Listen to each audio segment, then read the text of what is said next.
Hey everyone, Daniel Gracie, G2 Comics, back again with a follow-up on the comic book coloring tutorial, the modeling section. Been doing some research and I found a slightly better way, more clean way to do some coloring. It's more of the airbrush look, and I believe his name's Tony Avina. He worked at Wildstorm, I believe. He has a page up, Odyssey Rock, on YouTube. Comic book coloring tutorial, The Boys, number 40, part 1. I've looked at this video a few times, and he didn't really show how he got his brushes the way he did, which is really one of the reasons why I've kind of been so hard up on learning this one. But I finally kind of dug in and figured out what he was doing, and it actually works really well with the settings here that I'm going to show you. So first of all, I just want to show you how to set up your brushes for strictly airbrushing. So open your brushes palette and choose a soft brush. I already have my brush here made with an airbrush, so I'm going to show you all the settings to do. You're going to want to click on airbrush, check smoothing, and open up other dynamics. You want to set the opacity, jitter, and the flow jitter to the pen pressure. Now that's something that's going to allow that really nice airbrush flow to come out. So that's in your soft one. What that's going to do is that's actually going to create, let's go back here, it's actually going to create some feathered edges on the side here. On my hard one, I have a feathered edge as well here. So on my hard brush, I have basically a hard airbrush, so a hard line airbrush with feathered edges on it. So again, hard brush, check airbrush smoothing, other dynamics check, and the same thing, opacity jitter and flow, or opacity jitter, flow jitter, both pen pressure. So with that, you've really got a nice set of tools here just with these two brushes that you can use for almost anything. I've used it for clothes. I've used it obviously for skin tones, for hair. You always want to combine a few other brushes too. It's always nice to have some more in your arsenal, but setting up the brushes these ways with these two types of brushes are really going to help you out. Now, when you're using these brushes, your opacity is going to stay at 100. But your flow is what you're going to be adjusting, because the amount of color coming out is dependent on your pen pressure. Also, the opacity is dependent on the pen pressure as well. So if you're just tapping along really lightly, you're not going to have a lot of flow, and it's going to be very transparent. And you're going to be able to build up some nice color quickly and easily through these couple of steps that I'm going to show you. So there's a couple other things too that I had kind of pulled from his video. I definitely suggest you watch his video because he is a lot better than it than I am, but I can kind of show you, some of the in-depth stuff that he doesn't cover right here. So, generic base color, base cool for a skin tone would probably be, let's go to CMYK sliders. So CMYK 47, 68, 68, 47, CMYK. That'd be a good base tone to lay your flats on for a base. This guy right here is definitely darker than that, so I adjusted accordingly. And then what you need to do is you're going to pick a highlight, pretty much an extreme highlight. This one is an orange. It's CMYK 8, 78, 88, and 1. You're going to be going over and over these. I'm actually going to use this with him. I use it with a bunch of different colors, different skin tones, and I think it just works very well to bring that light in. It ends up coming not out orange, but almost, well, you'll see. It's a very nice light source when you get into it. So what I'm going to do, I have my area that I'm going to start coloring selected. I'm going to choose the soft one at first, and I'm going to choose my high.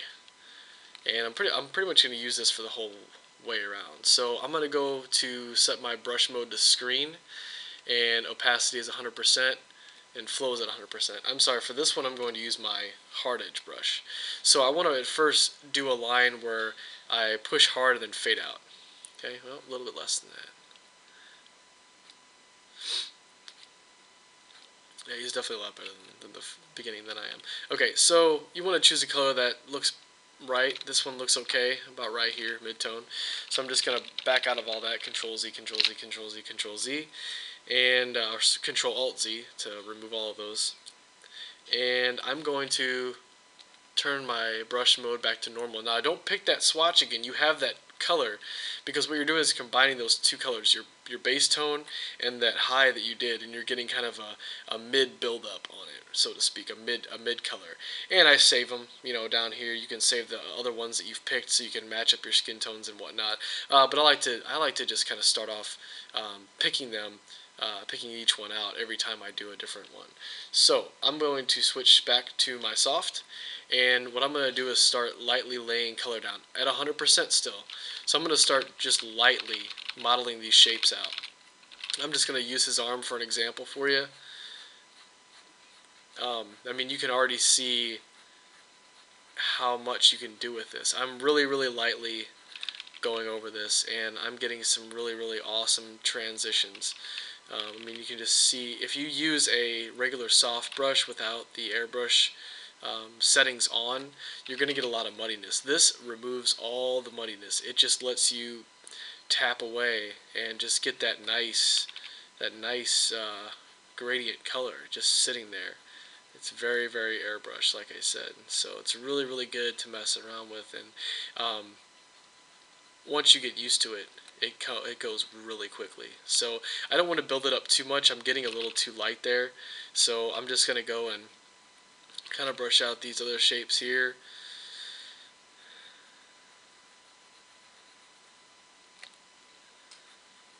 Go through here. I don't want to spend too much time doing this.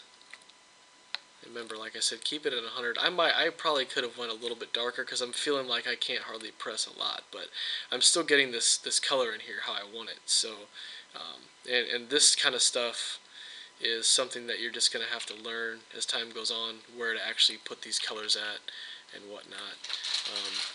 I'm doing it rough. I need some silver right here, so I'm going to skip that and touch some color right there.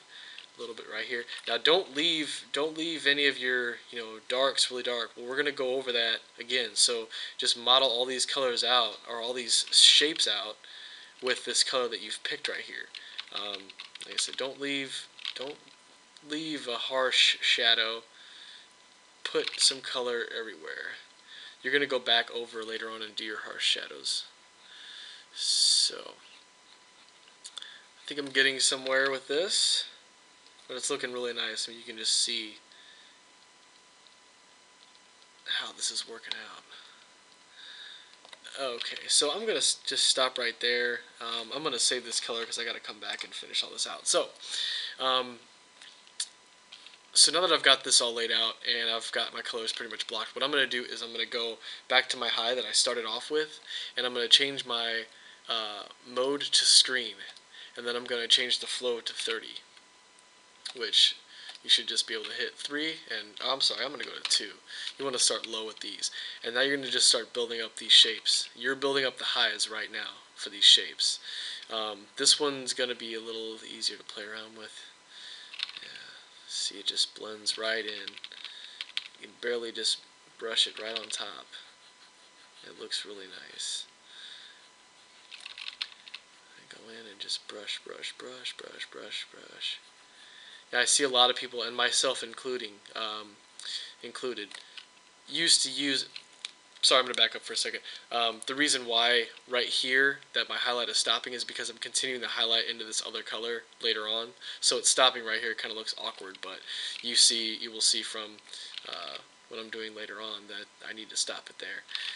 But what I used to do is I used to use that soft brush, and I used to just keep eyedropping and spreading, and then I'd have to go back and choose my colors over and over again, and it just looked really muddy, and I see a lot of people still doing that. So I'm hoping that, knowing that what these brushes can do, knowing the settings for the brushes, that people will start coming around to this way, because I think honestly this is the best way to color a comic book.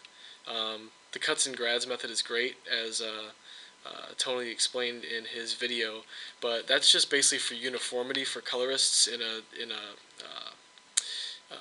a professional setting, just so they can get different colorists doing the same book. They have a set way of doing it.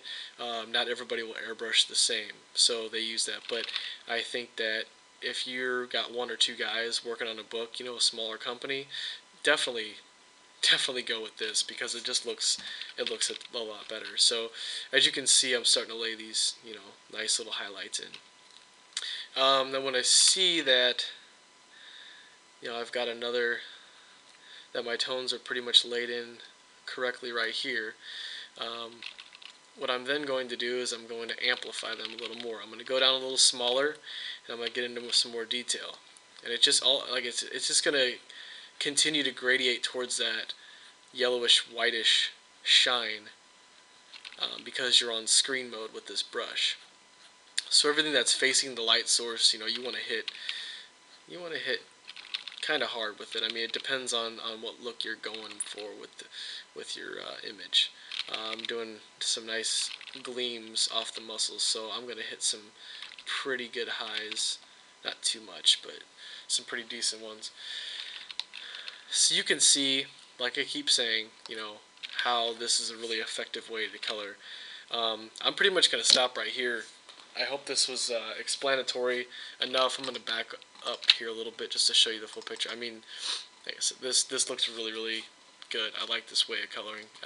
I decided to adopt that as my traditional style now. So if you guys have any questions or any better ways of doing this or any advanced techniques, I'm not going to sign off just yet. I'm going to skip ahead actually, and I'm going to show you where my highlight or my shadows come in at. So I go back to my base color, and I click that. What I'm going to do is I'm going to darken it a little bit. So I'm going back to the HSB sliders, hue, saturation, and black, and I'm going to turn my saturation up just a little bit, and I'm going to slide my slider towards the black a little bit. I'm going to get off screen. Again, this is for my shadows, and I'm going to go back to 100. And now I'm going to start laying my shadows in with a little more solid edge. So you're going to have to really know what you're going for. I'm starting to get a little bit too warm, so I'm going to go back on my saturation and go back towards the cool side and go back black a little bit. So now I'm laying in my shadows on top of what I had already done. This is going to give it a really polished, finished feel to it. And you're going to have to keep playing around. I don't even know if you can see them coming in on the screen at all. Coming in with it right there, right there. Make sure, also with this brush, you know, you don't have to press all the way down. When you're getting into your dark shadows, yes, press all the way down, but you can kind of fan them out a little bit, and it really just, you know, accentuates it. Going over a little more here. I'm probably going to take the shadow in a little more over here in the middle of the breast, and so on and so forth. Under here, have a little bit under the abs. Really makes them stand out. So you want to go back over, and then when you're doing your dual lighting and you know, your other light sources may be going in with a harder shadow, you just want to stick with that hard-edged brush and play around with it. Figure out what works for you, what doesn't. Like I said, if anybody has any better ways of doing this or any quicker ways, any ways that look cooler, contact me. I respond rather quickly, and I'll be back hopefully with another video soon.